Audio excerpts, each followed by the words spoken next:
Viral penjual dawet hitam cantik di Purworejo.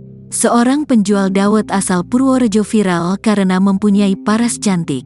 Gadis penjual dawet di warung dawet hitam Melani ini pun viral di TikTok setelah diunggah akun penyanyi @aftershine_official pada Minggu, tanggal 4 Juni tahun 2023.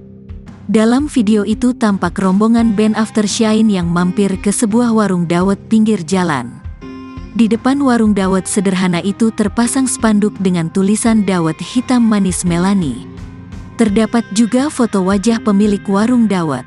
Rombongan ini lalu dilayani oleh seorang wanita muda yang mengenakan rok pendek merah dan juga atasan crop top. Tak lupa, rombongan band Aftershine ini juga berfoto bersama penjual dawet itu.